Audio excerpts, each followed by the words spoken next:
Why is it that some people are more successful than others? Why is it that some people earn more money, they have better jobs, they get promoted more rapidly, they live longer, they have better health, they have happier relationships? And yet the great mass of men and women, by their own admission, live lives of quiet desperation. Well, I studied this over and over again. I traveled in over 80 countries on 7 continents.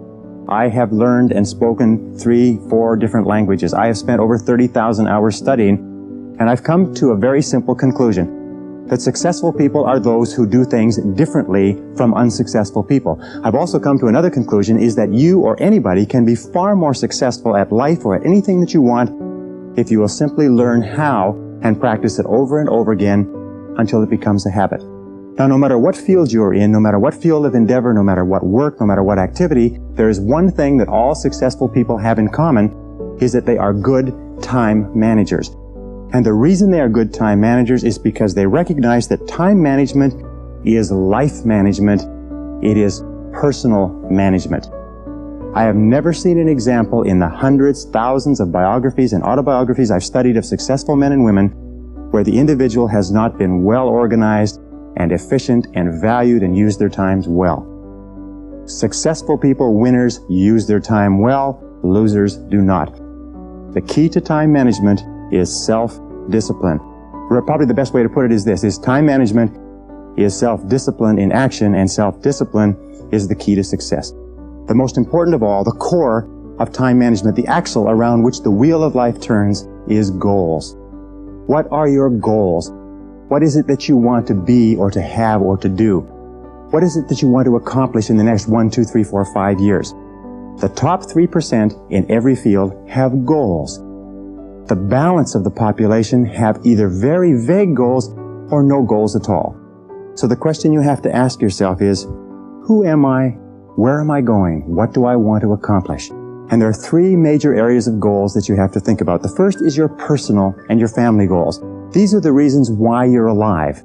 What do you want to accomplish for yourself and for your family? Write them down. Define them clearly. The second set of goals that you have to ask is your business, your career, your financial, your material goals. What is it that you want to accomplish in the external world? Where do you want to make your contribution? The third type of goals you have to ask about are your self-development goals. And in my estimation, your ability and your willingness and your tenaciousness in developing yourself is the key to accomplishing everything else. You run the day or it runs you. It's not that difficult to get something started, and you run it for a while, and after a while it starts running you. That's part of the challenge. The time you've already committed to labor is enough time. If you're working already 8-10 hours a day, that's about it. You just can't work much more than that. Bursts at a time, you can work 12, 14, 16, right? You know, I'm sure we've all learned to do that, put in the extra time. But after a while, you pretty well have to put your life in balance, or your health is in jeopardy, and your heart's in jeopardy, your blood pressure's in jeopardy, a lot of things, if you don't stay in balance. So you don't have to put any more hours, probably.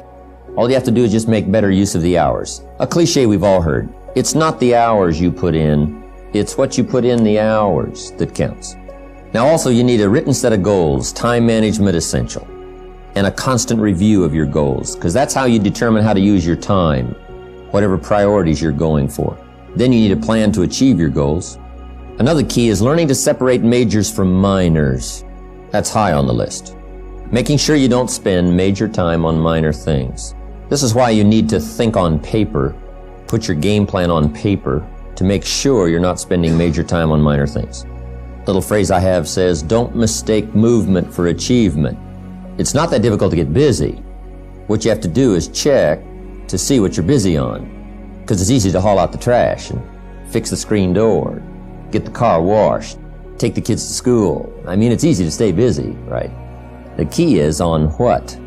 Next time management essential is concentration, zeroing in. Preoccupation is fatal, both on the freeway and in business.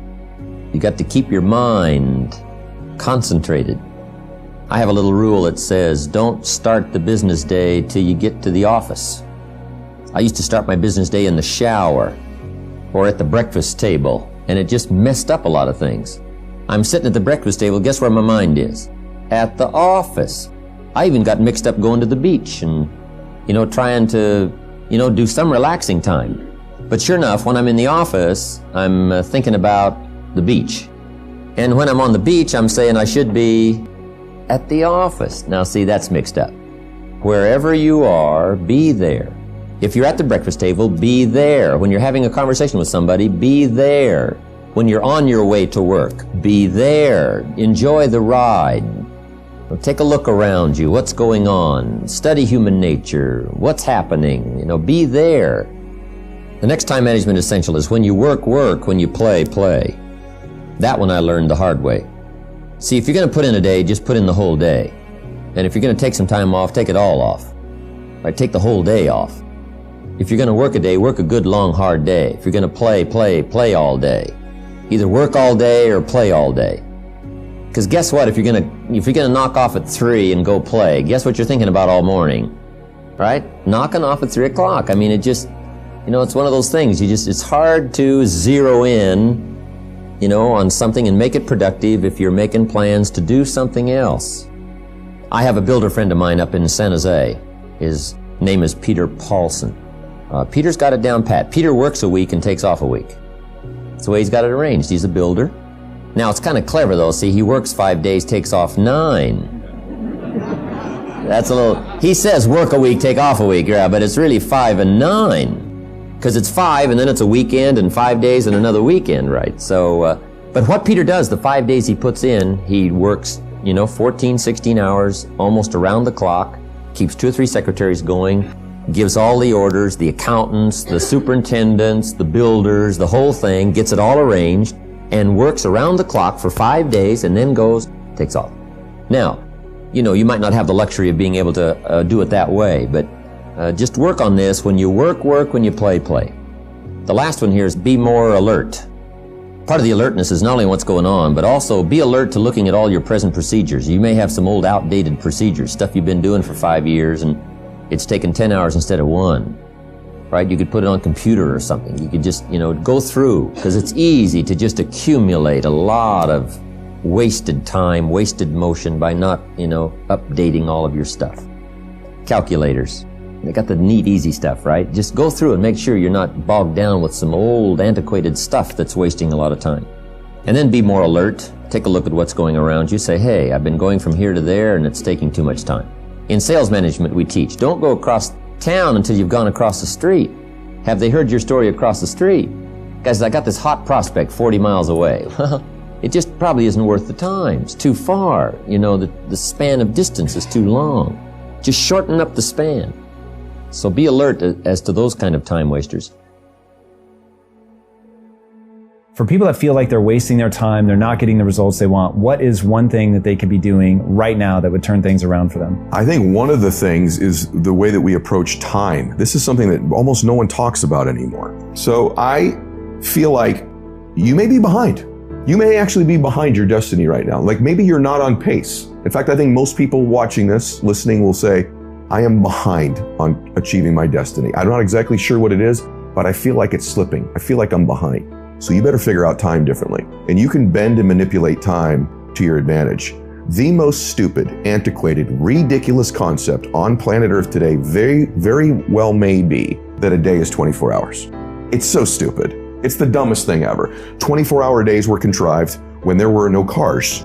There was no electricity. If I wanted to get you a message, I had to write something down if I could, send it on a horseback, hope you get it.